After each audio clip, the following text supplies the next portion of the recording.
Pasok ng gangsta sa edad ko 14 years old. Tinagap ko 30 second na soccer, matay blindfold. Halos sumabog ang shoulder, tiklop ko para folder. Hindi naman soldier pero ang war is not over. Aking burn ay forever, nasa magkabilang daliri. Mga tusok ng karayo, marka ng mananatili. Alam ko mali pero buhay ko dito naging makulay.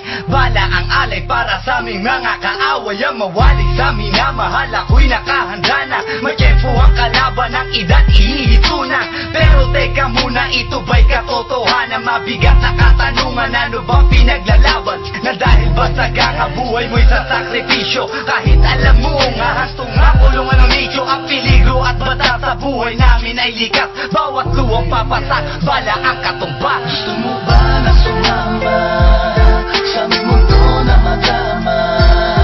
At may halong lungkot at saya, at may kababala ang pagtubos sa sala ng iba. Ang kaligtasan sa isa't isa inasa.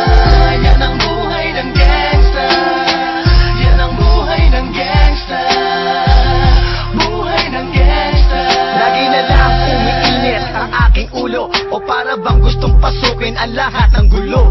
Ang pulo lumalabas pag pumutok na ang barel. Ang pagiging sa kalsada, yan ang aking papel. Ako ay laging gigil, kaya't minsan napapasaba sa away ng iba, kaya't heto't napapahama. Pero pag hinahamak, umiiral na ang puot. Kundi suntok, may tutumba na lang sa isang putok. Ito na ba ang sagot? Para masabi lang na G, hindi ko to pinili. Pero bakit nagsisisi ang tulad ko? Paano kung kunin mo na ako? Sino na lang titingin sa mga maiiwan ko? Kaya nagsusumamo, pakinggan aking dalangin. Ang tamang daan ay ituro mo sa akin. Nang aking pamakita pagbukan liwayway.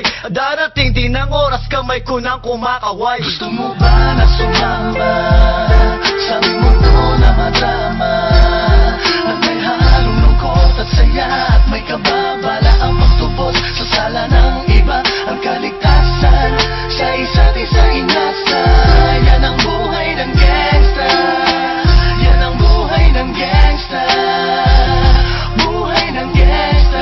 Mula noong 1998, buhay ko dito na ginugol. 12 anyos ang naro sa mga lesbo magpahabol. Naging kakaiba ang pananaw sa kaidaran. Pinangarap na lahat ng gang ay mapang-ibabawan. Habang di na alintana ang mga tao'y lumipas. Tumandang walang tinapos, tila nagsayang ng oras. May mga tropang nangulungan at ibang di na lumutang. May mga nagbuwis ng buhay at naging pambayad utang. Ngunit tinuloy ko pa rin ang laban hanggang makilala ang pangalang OG Sacred, parang mayor ng Manila. Hinawakan ng korkwera, permanent at tubo. Tunay na ninong ng Velasquez at Rojas sa tundo. Na ipagsabayan sa mga hamon, humantong man sa patayan. At walang tigil na putukan ng gante pag nalagasan. Ngunit isang katanungan ang naglalaro sa isip ko. Ito ba ang buhay na dapat manahin ng panganay ko? Gusto mo ba na sumama sa aming mundo